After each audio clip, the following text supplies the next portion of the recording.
Hari Om, Shri Gurubhyo Namaha. I would like to address Swamiji, who has organized this very important conference on peace and reconciliation.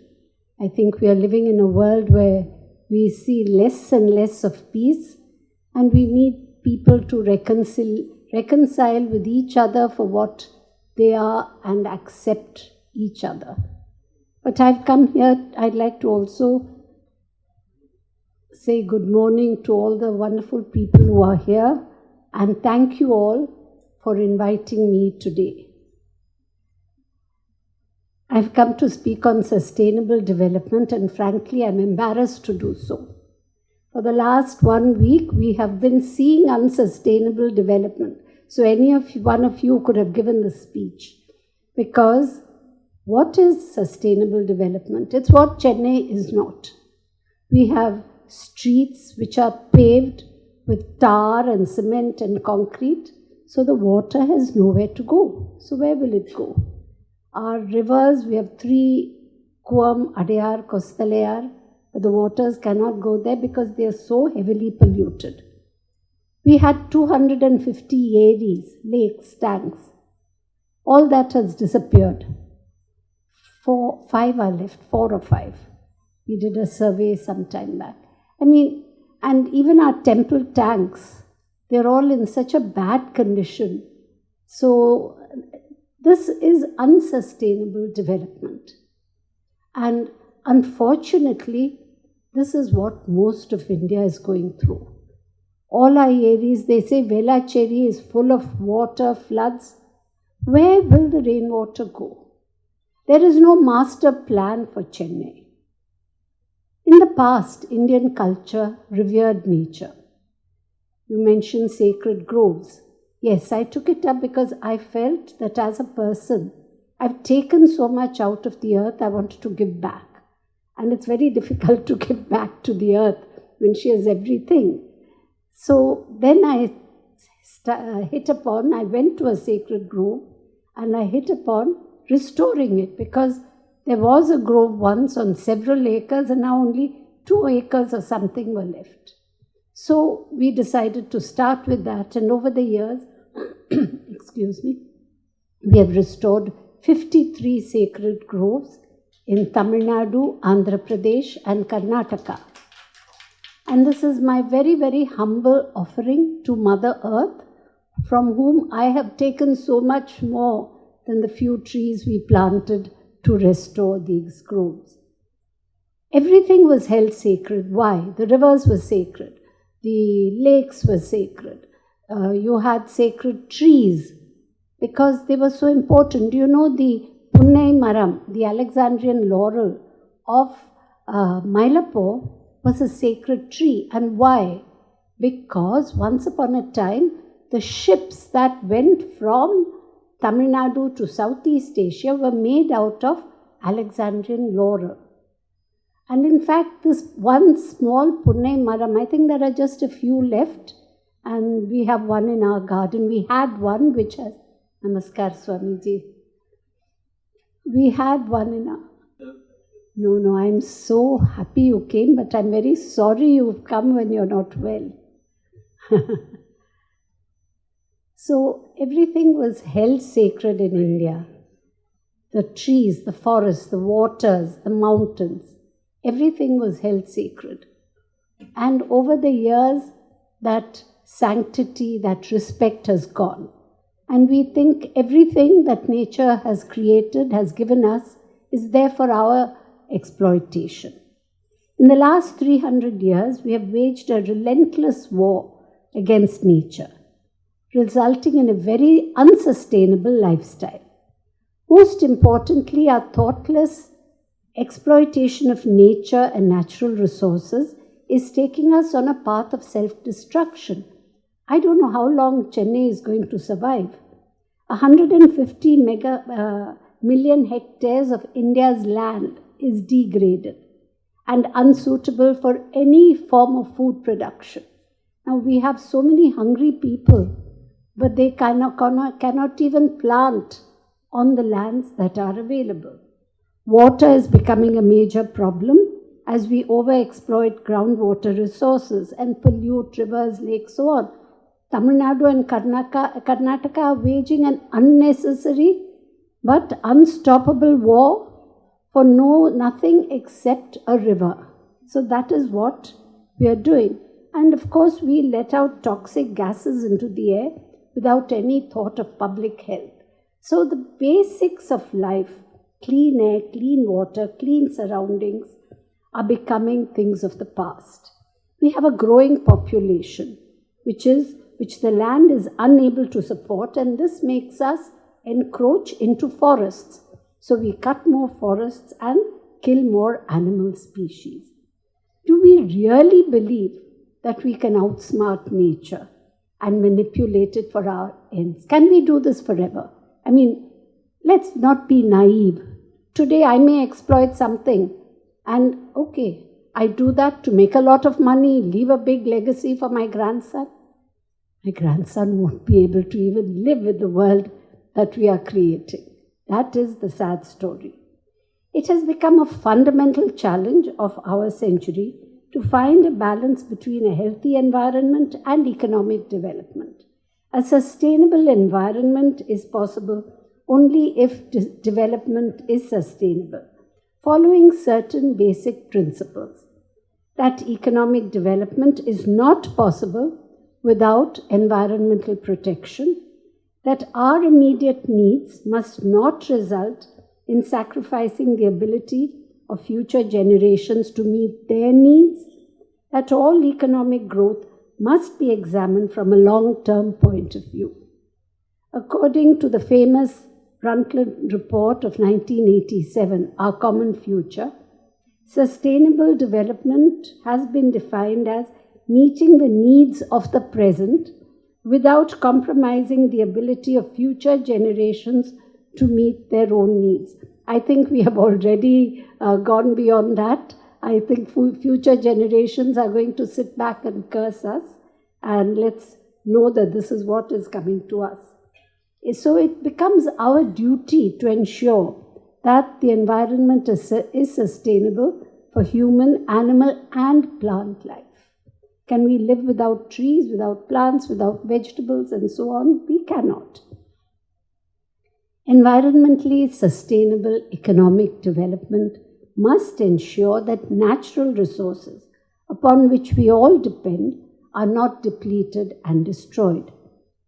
To do so requires shared responsibility, conservation, and protection combined with development. We must realize the importance of maintaining the various ecological systems and processes, such as biodiversity, natural resources, and other life support systems.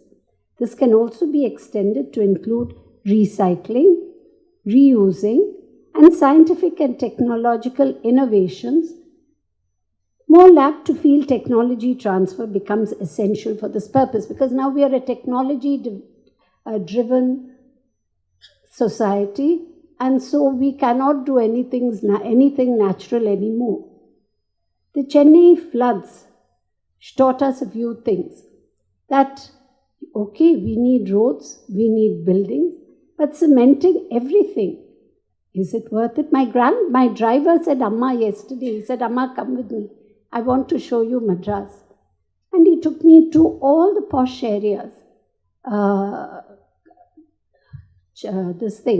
Boat Club Road, he took me to Shamier's Road, he took me to that part of the city. He said, Amma, do you find one place for the water to go?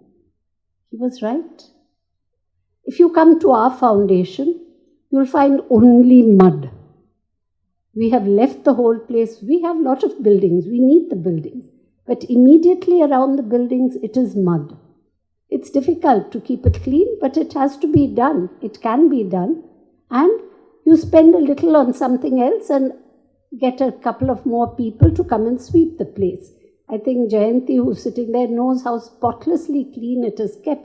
And yet it is all mud.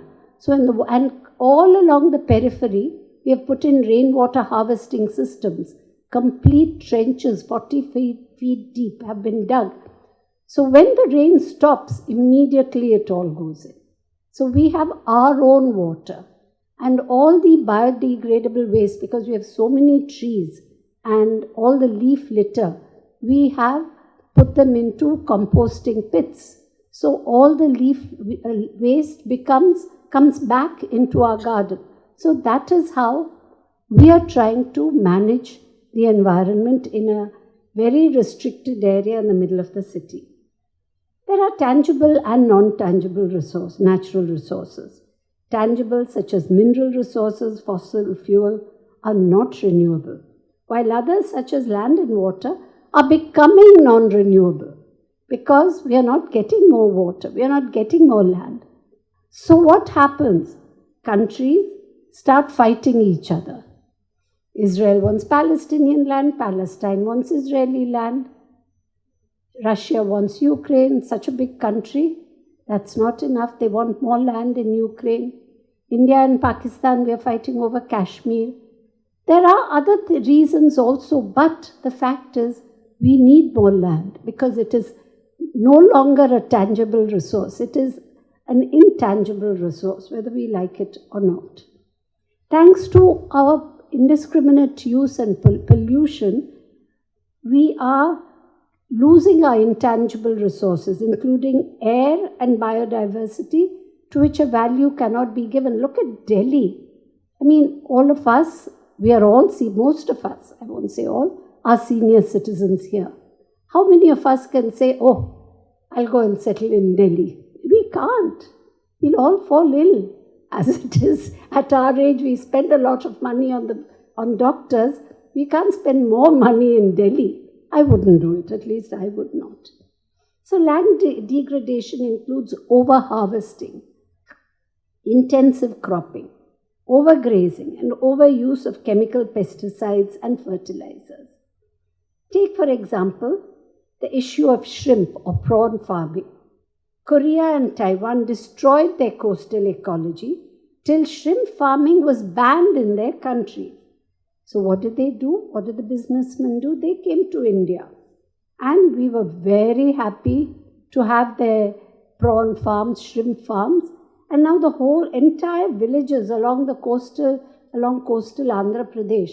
And I don't know if there are Telugus here, but my husband is from Andhra Pradesh and they're very proud of the fact that we are from coastal Andhra. And I said, what coastal Andhra? You have only salt water in your coastal Andhra today because of prawn fishing. Salt water was pumped from the sea into the land, into inland ponds for growing shrimps. And how were these shrimps grown? If I tell you the cruelty involved, do you know their eyes are taken off? They're just removed and they're blinded so that they will multiply faster in their desperation for survival. They don't know what else to do. So that is the kind of work which we are doing. And those countries have banned it there. And we have accepted it here. The whole issue of farming itself is highly debatable. We acquired our knowledge of breeding and utilizing domestic animals and agriculture over several thousands of years, slowly discarding what was unsustainable and ensuring that the land was protected at all times. Today, the nature of farming has totally changed. Newborn animals are brought up on antibiotics and pellets of their own species, thereby cannibalizing them. Naturally, this results in new diseases like the mad cow disease, because the cows were given pellets made from the calves and so on. Today in the Nilgiris, cattle are grazed in the forest. Now in the past, the dung was left by. Actually, earlier, people paid those who owned cattle to come and graze on their land. Now, of course, that's no longer done because everybody uses chemical fertilizers, which comes into our food grains, our food chain, and it's destroying our lives. Now, in Nilgiris, what happens? They graze in the forest. At least if they had left the dung there, it can rejuvenate. But no. Behind them come men and women who collect, of course, out of poverty, I agree, all the dung. By evening, lorries come from Kerala and they collect all this dung take it to Kerala. Why? Because Kerala has killed all its cattle for food. So they don't have dung. So they come to Nilgiris and take it. Now, Nilgiris, where the forests where these cattle are being grazed, do not get the dung, and so they do not rejuvenate, and they completely dry up over time. Wanton exploitation of forest land has led to excessive deforestation, land erosion, loss of biodiversity. And today this is happening more and more as land is coming at a premium. Nobody wants the dry lands and the wastelands, which would be the best place to set up a factory. No, they want the forests where they find minerals to exploit and so on. The loss of agricultural wealth has led to a migration into cities, city slums and poverty. This is the degradation of the individual, adding to our growing numbers of ecological refugees. When you see people living in slums, they're not just slum dwellers, and nobody chooses to live in a slum, but they are ecological refugees who have fled their villages where they could not get a sustainable livelihood. Nature is an indivisible part of the existence of all human beings. The earth and its inhabitants are part of a highly organized cosmic order called Rita, and any disruption results in a breakdown of peace and the natural balance. The primordial or cosmic matter of nature is made up of 5 elements: the Pancha Mahabhuta, Prithvi or earth, Vayu air, Agni fire or energy, Apa water, and Akasha space. These 5 elements caused Srishti, creation, and Prakriti, nature. The harmonious coexistence of these 5 elements is essential for the well-being of life on earth. Their proper balance and harmony are essential for the well-being of humankind, and maintenance of this harmony is a dharma or a religious duty. Whatever your religion, maintenance of the natural resources and land is a religious duty. The basis of Hindu, Buddhist, Jain culture is dharma, the law of righteousness, incorporating duty, cosmic law, and justice.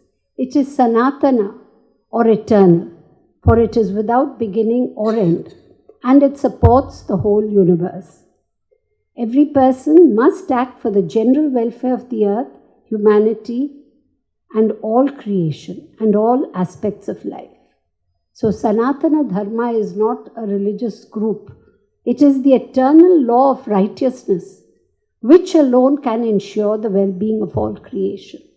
Today, somebody offered me very kindly coffee, tea. I don't drink coffee, tea, milk, but why? Do you know how cattle are milked? As soon as the calf is born, it's taken away. If it's a male calf, it's sold for veal, meat. Female calf is brought up separately so that it will come back. The cow is kept permanently pregnant and milked and milked and milked with the injection of oxytocins and more, till one day it can no longer produce milk. And do you know, with all this ban on cow slaughter, they are still sold and end up as beef exports. So no amount of sustainable development is possible without awareness and education. All sections of society must be addressed: politicians, government officials, industrialists, industrial workers, rural workers, youth, children, and so on. Today we are faced with a global challenge of balancing a healthy environment with a developing economy. There is growing public awareness of these problems and a growing demand and need to address them. Sustainable development is not just a beautiful phrase. It is an ethical response to the requirement of balancing these 2 essentials, the essential of survival along with development. in order to create a sustainable environment. If we do not, there will be more wars over diminishing lands and a burgeoning population, which is mankind's response to these problems. I want to end with a shloka, which is recited before or after every religious ceremony. Om Dhyo Shantir Antariksham Shantihi Prithvi Shantir Apaha Shantir Aushadaya Shantir Vanaspataya Shantir Vishve Deva Shanti Brahma Shanti Sarvam Shanti Shantireva Shantihi Sama Shantiredhi Om Shanti Shanti Shantihi.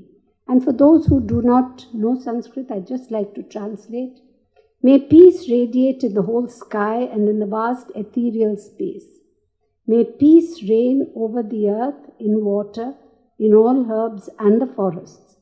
May peace flow over the whole universe. May peace be in the Supreme Being. May peace exist in all creation and peace alone. May peace flow into us. Om, peace, peace, peace. A sustainable environment can alone ensure a peaceful world. Namaskar, Jai Hind. There's an as you all know, Alexandrian laurel was the tree of Mylapore. And it is this tree which was used to build ships which went to Southeast Asia. And in fact, this tree inspired me because I saw one Punnai Maram, as it's called, in the temple, and I saw one in our garden. And I asked one of my botanists, I said, what is this? Only one here and one there. Why aren't there more? So then they told me how it had been completely removed. To talk about unsustainability, this started in the British period. The British had to fight the French, who are coming from the south. So they completely cut down every tree on what is now island grounds, and right up to Mylapore. Because in those days, the soldiers hid behind trees and slowly came out, that's how they fought. So they cut down every tree so that the French soldiers could not hide and come. And it so happened they cut down all the Punnai trees. So when I saw that, I said, oh dear, nobody knows that this is what happened to the Alexandrian laurel. So I wrote a book called Sacred Plants of India. And that has been translated to Hindi and Marathi, Mr. Nadkarni, which I'm very happy to say. Sakal took it up. And so that is how it inspired me to write. Of course, we also have an old ancient pipal tree in our garden, which I circumambulate every day. But it was more the Alexandrian laurel, which I did not find and which I knew was the Sthalavriksha of the Kapalishwar temple, but it's not to be seen.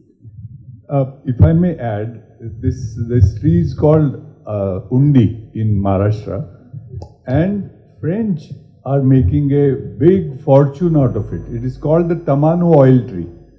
All the great A-grade cosmetic manufacturers have discovered how rich this oil is, and it is called Tamanu from the South Pacific Islands. So there is an economic gain to be made if we understand the interlinkage and the correct use of these resources.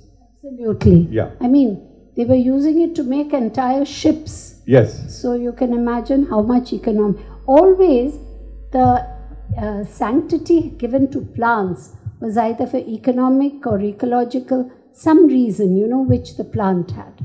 And you are also connected to the atomic energy family through Yes. Professor Srinivasan. Yeah.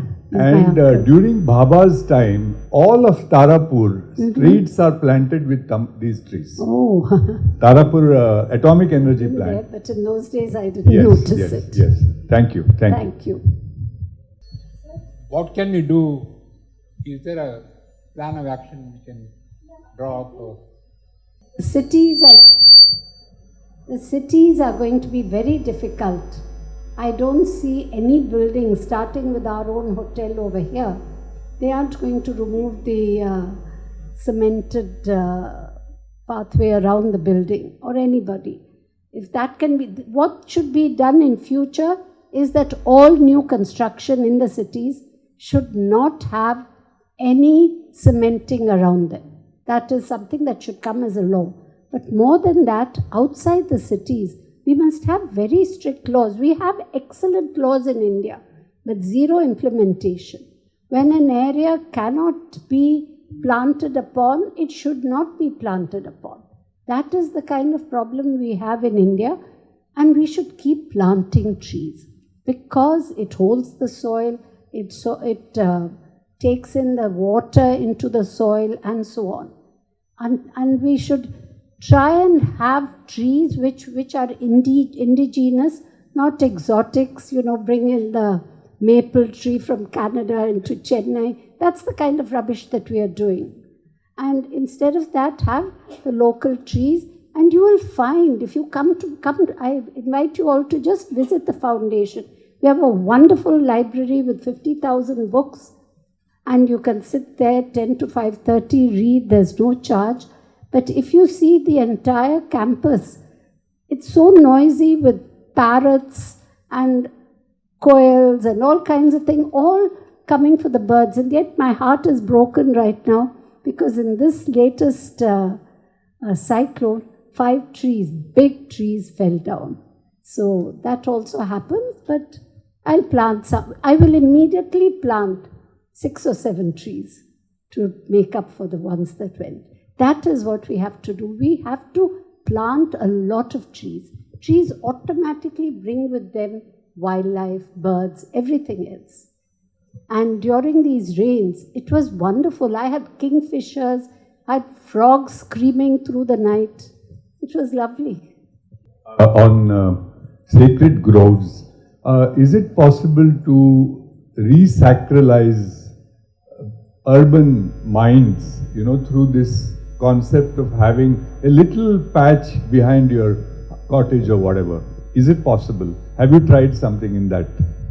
In the city, actually, you'll be surprised if I tell you, there are 2 sacred groves within the IIT campus.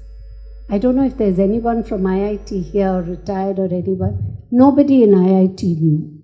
I was shocked. So, it's there. If you take Alayaman Kovil, which is down Eldams Road, once upon a time, it was surrounded by a sacred grove. Now there's no place. That is the big problem in cities. In Mumbai, where can you... But, we have gardens. We can create parks. We can do it. Not a question. Add my own reflections, especially in view of the sustainable nature and its development. I think the role of religious communities and religious institutions, particularly educational institutions, they have got a great thing to play, because nowadays, because they, as you say, they want buildings, they need buildings, but at the same time, the pathways and everything is now filled up. All the mud is removed, and then the blocks and tiles are laid so that when somebody enters there, the campus is beautiful, it looks colorful, things like that. But the natural environment is lost because of this. And nowadays, in the last 10 years, especially in relation to the UN, religious communities are becoming more and more aware of this fact of sustaining nature. And then you have the Jain declaration on nature and environment, Buddhist declaration, especially this the Hindu declarations, and Pope Francis making comments on, especially now in this COP 28. So I think the religious communities and their institutions should become more and more aware of this particular fact of sustained development. Absolutely right, Father, because I know that I go abroad frequently for interfaith meetings where we discuss how religion can help the environment, and I have always felt that religion was the strongest, because when I talk about sacred groves or sacred rivers, on their own what is a grove or a river, but people respected it because they were told that this belongs to the goddess, to the temple, and so on. And we did it in one place in Tiruvannamalai, which was a Christian community, and we got them, we said, you plant trees. I said, Jesus, his last night, he was walking in a grove of olives. I said, you create a grove here. And they did it. So I think the role of religious communities is very, very important. And it can be done. And schools must learn to live with nature. If you come to our campus, we have 2 schools there. One is a ICSC regular school, and another is Saraswati Kendra, which is a learning center, as we call it, for special children. And surrounding them is trees and plants and everything. They grow vegetables. They live with nature. I think that is very, very important. Today, unfortunately, even in a place like Ooty, in the schools over there, there is no nature. So we have to sensitize people to nature. I mean, I always say my own love for the environment, for nature, came because as a child, my great-grandfather, Sir C.P. Ramaswami Aiyar, used to take me for long walks through the forest. And he used to say, you know, this is a berry, this is poisonous. He taught me how to identify sweet berries which I could eat and poisonous berries which I shouldn't touch, and so on. So that kind of education is not something that can come out of books. A child has to see and see whether you can eat the tulsi leaf and you cannot eat another leaf which is poisonous. Somebody has to tell them. Like anything, a child. You're absolutely right. I think the answer has to come from the religious world because the political world has let us down. The bureaucratic world has also let us down. So I think religion is the last thing left to try and save this planet.